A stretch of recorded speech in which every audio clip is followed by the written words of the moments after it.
Objectives for this chapter: define key terms relevant to drug dosage calculations, perform conversions of units of measure within the metric system, perform conversions between units of measures in the metric and English systems,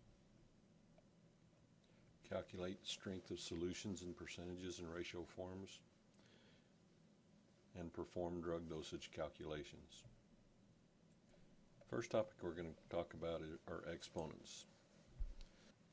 The metric system of measurement is based on the powers of 10. Understanding the powers of 10 gives a thorough grasp of the base on which the metric system is built. So you have b to the nth power, where b is the base and n is the exponent. The exponent actually represents the number of times that b is multiplied by itself. For example, if you have 3 squared, or 3 to the second power, in other words the base is 3 and the power is 2, you get 3 times 3. If you have 10 to the third power, that means you have 10 times 10 times 10. Two major systems of measurement. We have the metric system and the English system. The metric system is used in healthcare and by drug companies. They utilize 3 basic types of measure for length, volume, and mass. Those would be the meter, liter, and gram. They only have 1 unit per measure, and they use the base 10 system, which allows prefixes to indicate the different powers of 10. When you use the basic powers of 10, the conversion is much simpler. You simply move the decimal point the appropriate direction and power of 10 according to the prefix, the unit of measure.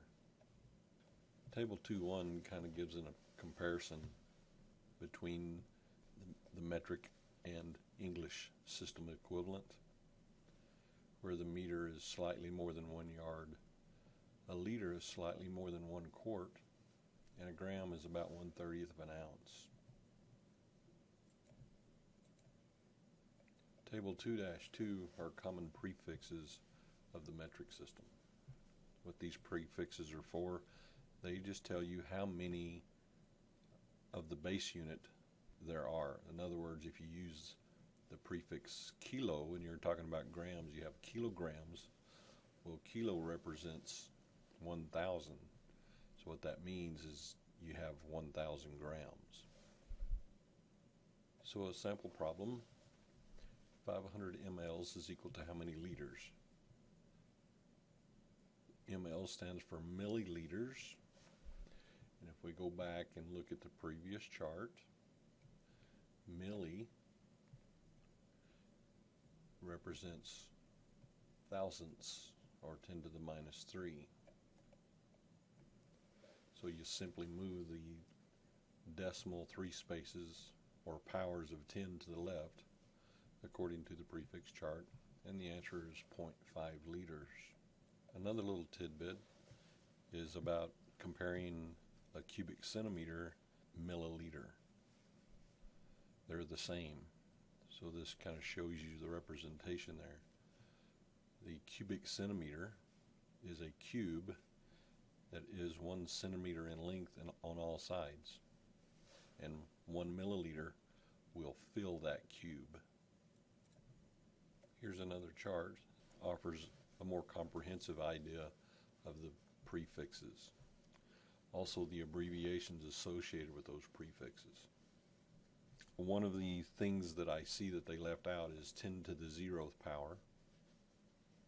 10 to the 0th power is equal to 1. They left it off of the list, it's in the footnotes.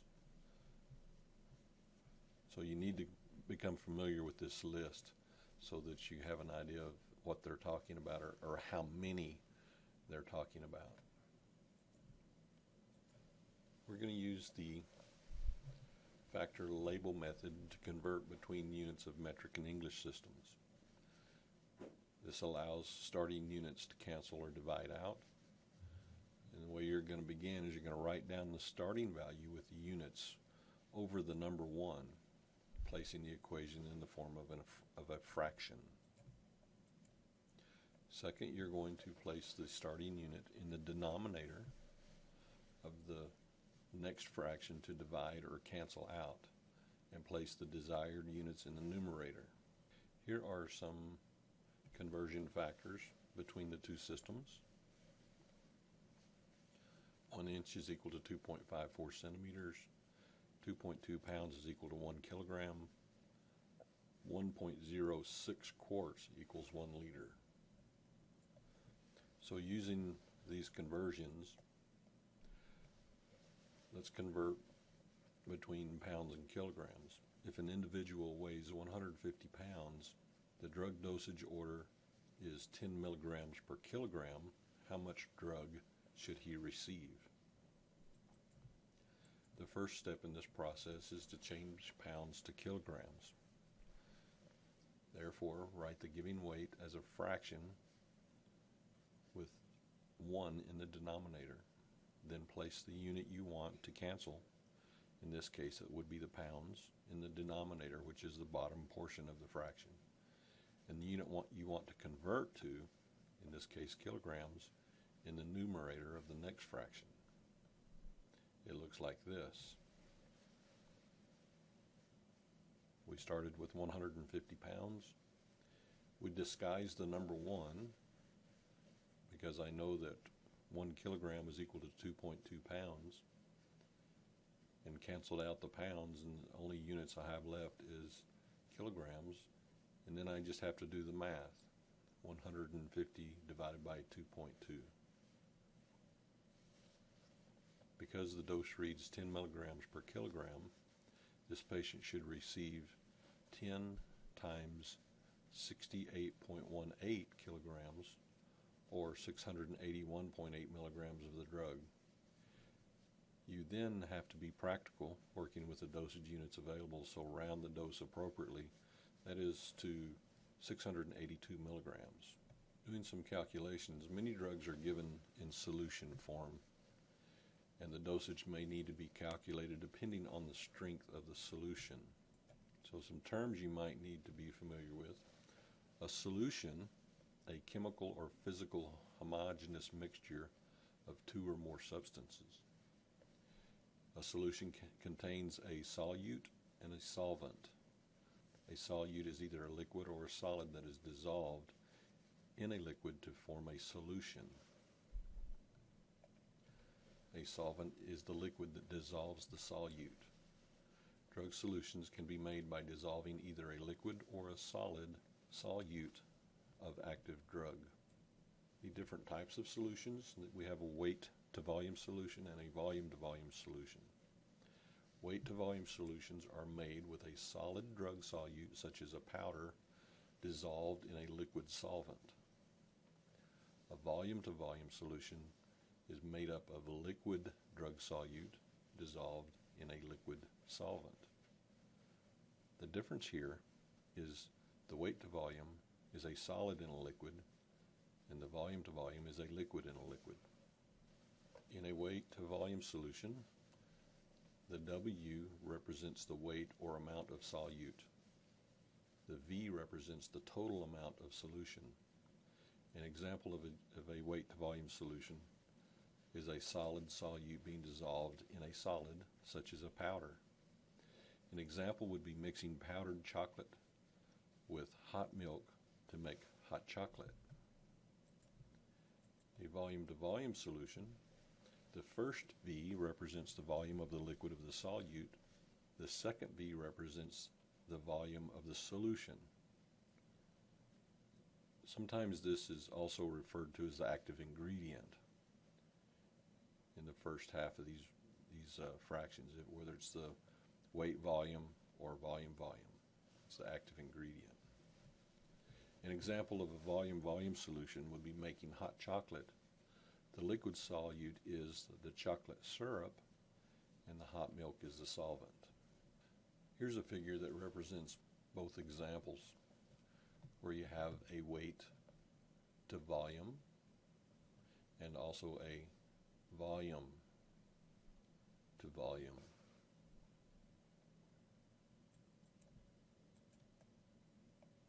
Percentage solutions. This is what most of our medications come in, is a percentage. The potency of a drug can be described by stating the percentage of solution. The percentage tells you the strength of the solution as parts of the solute per 100 mLs of solution. Most drug dosage calculations can be solved by setting up simple proportions. A proportion is a statement that compares two ratios. In this example, you have A over B is equal to C over D. The proportion is equivalent to the equation AD is equal to BC. It is said that the product of B and C equals that of A and D. This is known as cross-multiplying. So therefore, AD is equal to BC. Set a proportion with a dose on hand related to the desired dose. This is the way we're going to talk about this. We're going to talk about the dose on hand. In other words, that's what we have sitting on our shelf, and we need to take a certain portion out of that dose, out of that medicine, and deliver it to our patient. This chart just kind of walks you through that setup and how you come up with the AD is equal to BC. So on the left-hand side here, you have the dose on hand, which is A over B, and then you have the desired dose. So that's what we're going to give to our patient. Make sure the units are the same. Units must be the same on the top and on the bottom. It doesn't matter if you change mLs and put them on the top, or you put the mLs on the bottom. They just have to be in the same side of the fraction. Then you cross-multiply for the unknown. And here's an example of how you cross-multiply. As you have this ratio, this proportion, you can do this cross-multiplication and come up then with AD is equal to BC. You can certainly feel free to pause the video here and look at this until you kind of get the grasp. Let's try an example. The drug Xopenex is ordered to be given 5 milligrams per aerosol dose. You have a 0.5% solution on hand. How many milliliters of drug solution should you deliver? It is known that you have a 0.5% solution. And so what that means is that you have 0.5 grams of Xopenex in 100 mLs of solution. So let me give you a little shortcut here. You can do this calculation like this. You do this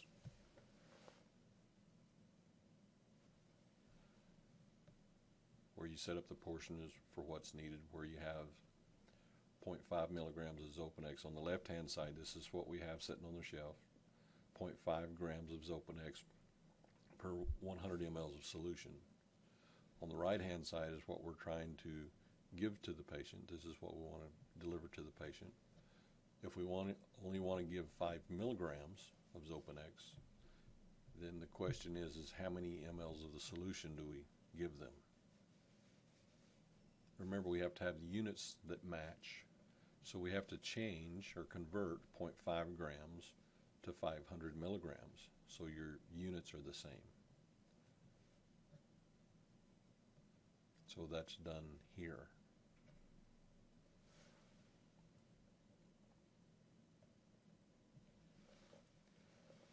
The example answer is 500x is equal to 500.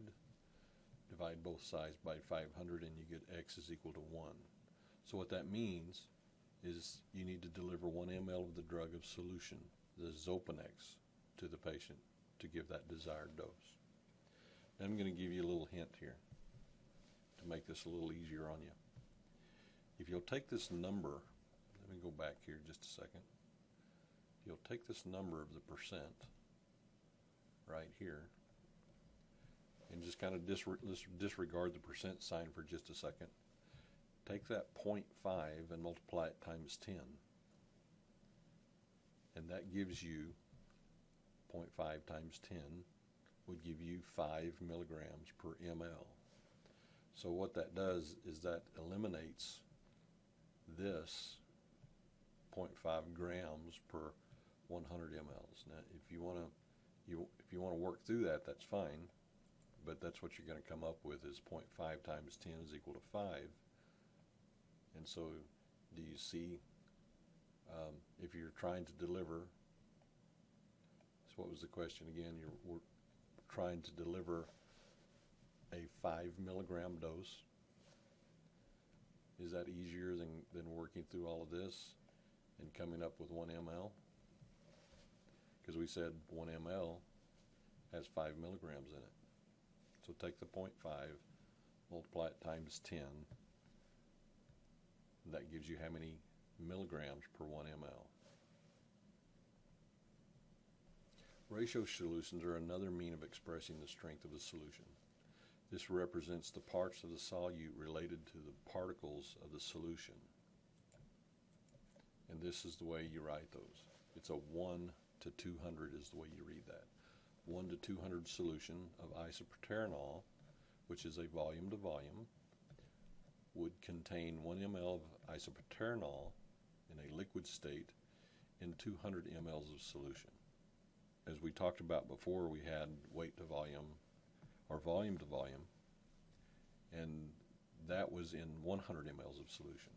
What this addresses the issue of if it's not 100 mLs that we have 200 mLs, or we have 300 mLs, or we have 400 mLs, or whatever the case may be, then we would put that number of mLs right here. And so the 1 represents the grams, and the 200, in this case, represents the total solution of 200 mLs. Let's do an example. How many milliliters of isoproterenol are in 1 milliliter of a 1 to 100 solution? The question is how many milliliters of isoproterenol are in 1 ml of 1 to 100 solution. Given a 1 to 100 solution, that represents 1 ml of isoproterenol in 100 milliliters of sterile water. You set up the proportion of what you have on hand and then what you want to give your patient, or what the desired part is. So you set it up like this. And you cross multiply. 1 is equal to 100x, and then do that math. Divide both sides by 100, and you get 1/100th is equal to x. Therefore, there is 1/100th of a milliliter of isoproterenol in 1 ml of a 1 to 100 solution of isoproterenol. Drops. Now, this is not something that we see a lot, but in the event that you have to mix your own medications or something, this might be important. I see it more in IV type delivery of medications, where you don't necessarily use an IV pump, but you just set the drops for it to gravitate in. The abbreviation for drops is GTT. 16 drops is equal to 1 ml, which is equal to 1 cc. For example, a physician orders 8 drops of Pulmicort with 3 cc's of normal saline solution. How many cc's of the drug would be delivered per treatment? First, put down the given 8 drops over 1. Remember, always starting out by putting that over 1 to make it a fraction. Next, place the unit to cancel in the denominator, like so. So the answer then you do the math. 8 divided by 16 is equal to 0.5 mLs. The only remaining unit after we cancel the drops is the milliliter. I want to encourage you here not to get lazy and not put the drops in your equations or the units in your equations. They will keep you straight, and they will tell you if you're coming out with the right answer or not. You got to maintain those units in your equation. Sometimes you need to know the total body surface area, as this would be different for a 6-foot man who is 150 pounds or a 6-foot man who is 400 pounds. Body surface area can be found using a nomogram that combines the height and the weight in a single measurement. Figure 2.5 from your book.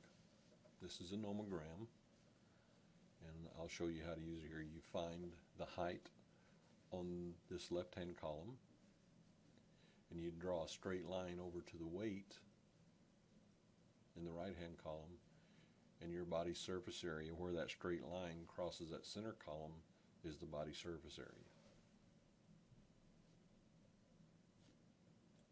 So here's an animation that kind of represents that.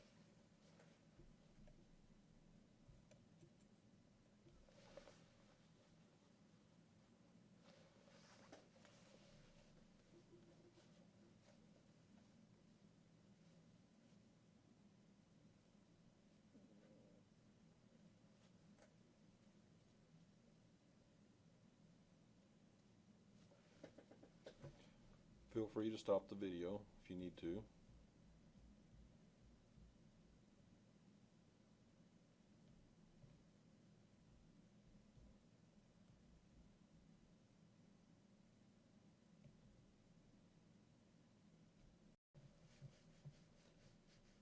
We're going to do a couple of extra example calculations here, and then I also want to talk about IV medications.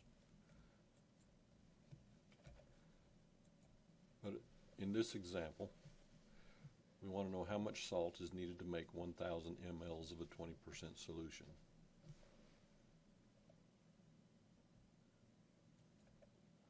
So a 20% solution, what the 20% means, that means there's 20 grams of salt in 100 mLs of a solution.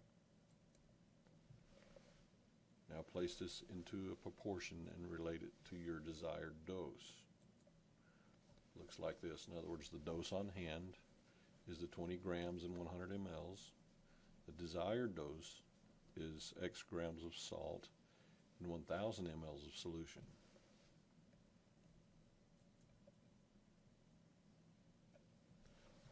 The X grams of salt represents how much salt is needed.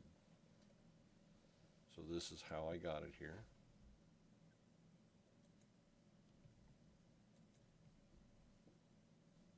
This is where I'm putting things.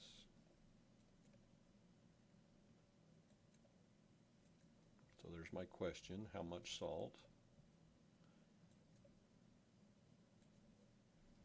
is needed to make 1,000 mLs of solution?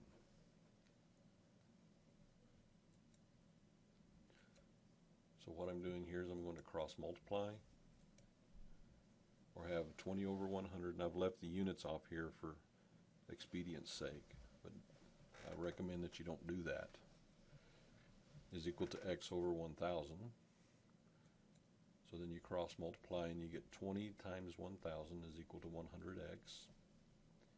To get X by itself, you divide both sides by 100, and when you do that math, then you get X is equal to 200 grams of salt.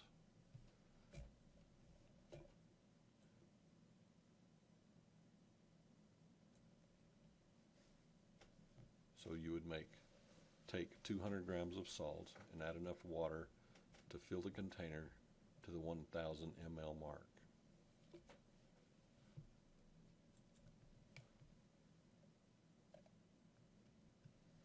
Next example. Proventil is ordered to be given 5 milligrams per aerosol dose. You have a 0.5% solution on hand. How many milliliters of the drug solution would you deliver? And so this is something that we see quite regular.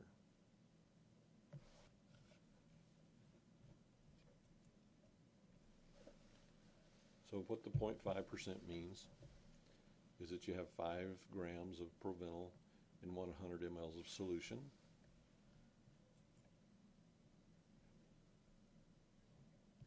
5 grams is equal to 500 milligrams. We're going to have to convert the grams to milligrams.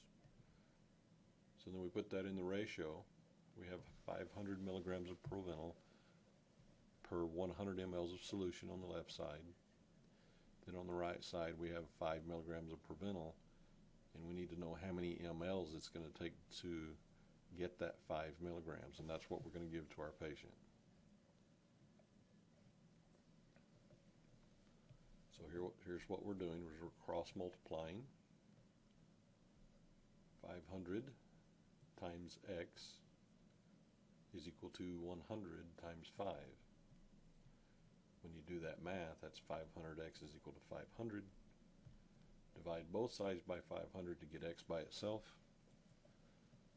So you're going to give 1 ml. If a solution of penicillin has 2,000 units per ml, that's what the U stands for, how many mLs would you give to deliver 250 units of the drug? So we're setting up the ratio like this. We have 2,000 units per ml. That's what we have on hand. That's what's on our shelf. We want to deliver 250 units of penicillin. So how many milliliters do we need to take out of our jar or our bottle that we have on hand to deliver only 250 mLs? As we cross multiply, we have 2,000 times x is equal to 250 times 1. To get x by itself, we divide both sides by 2,000. We wind up with 250 divided by 2,000. Do that math, and so our answer is 0.125 mLs. That's how many mLs we're going to give our patient of the penicillin that we have on hand.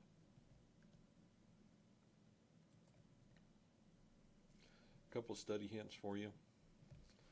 When a drug is measured in units, there are no universal equivalents between units as a measure of the amount in the metric weight system. Units are used with biological standardization and are defined for each drug by a standard preparation for that drug. In other words, if you have two different medications that have their measurement as units, for example, two different medications are penicillin and insulin, both of those are measured in units. The two measure of units are not consistent. They're not the same. So you have to just do that for each individual medication. The next thing is sometimes it's more convenient to be able to convert percent strength to milligrams per ml. And usually this is done pretty easily, and it's a little bit more intuitive than going through all those different steps to calculate this. And so this is what I was talking about earlier. You multiply the number that precedes the percentage sign by 10, and that gives you the milligrams per milliliter.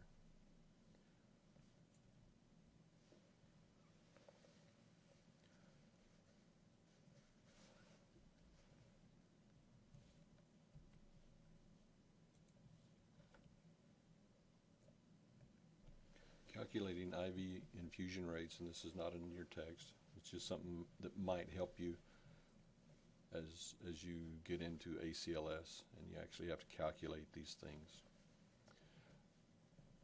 IV equipment comes in different sizes and offers different drop to ml ratios. A micro drip set delivers 60 drops per ml, and a macro drip set delivers 10 or 15 drops per ml. You have to read the label to know which one is which. The formula for calculating the IV drip rate when you are manually setting the drip is volume to be infused in mLs times the drop factor, how many drops per cc, that divided by the infusion time in minutes. So an example here, given you have 1,000 cc's of D5W, which is a dextrose in water, You want to give that over 8 hours, and your drop factor is 10 drops per ml. The volume to be infused is 1,000 cc's. The drop factor is 10. Infusion time in minutes is 480 minutes. The way you put this together, that previous formula,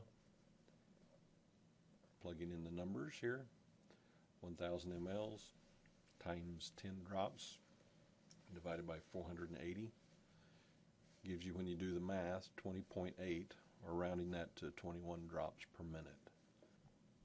Another example, you have Tagament 150 IV over 15 minutes. The drop factor is 15 drops per ml. Tagament 150 is a 50 ml solution. This is the perfect example of when you have a number that's included in the name of the medication. That's not necessarily how many milliliters of solution there is. The Tagament 150 is in 50 mLs of solution. So the volume to be infused in is 50 mLs. Drop factor is 15. Time is 15 minutes. So I don't have to convert hours to minutes in this time because we want to deliver it over 15 minutes. So you plug that into that equation, 50 mLs times 15 drops divided by 15 minutes. You do that math, and it gets you to 50 drops per minute.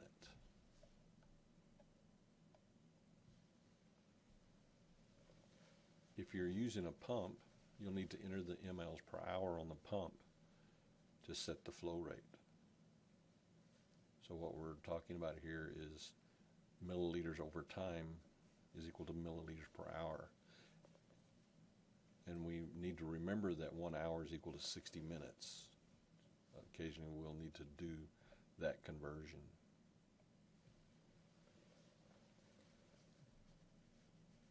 Working off the previous example, in this case we're going to use a pump instead of just letting it drop.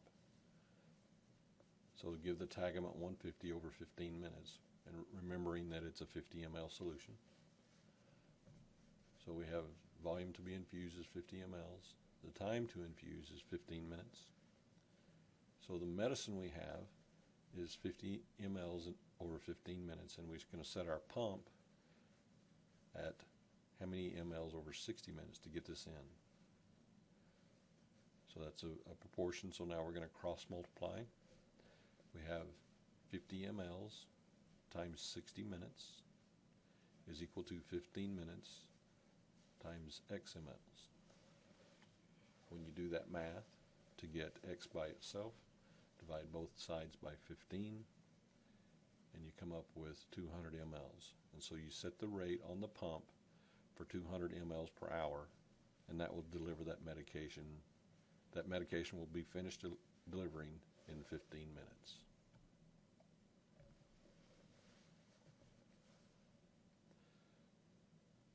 Another thing about the pumps is you'll also have to set the amount to be infused.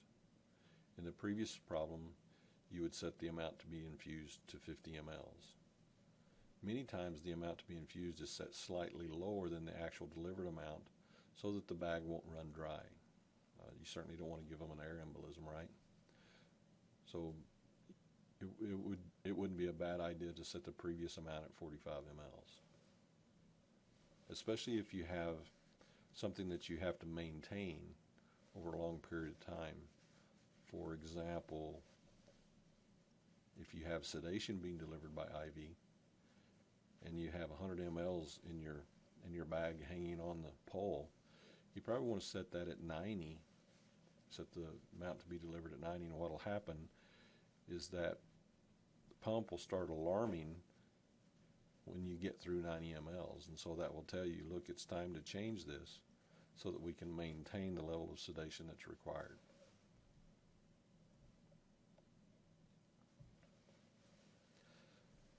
You also may have an order that says piggyback on it. This is where multiple medicines can be delivered in the same line. The medicine that hangs in the highest position will be delivered first. The infusion rate may be changed before or after the piggyback infusion. So it looks something like this, where this one is the piggyback. Once it runs dry, then the lower one takes over and then it's being infused. But the one that hangs highest will be infused first.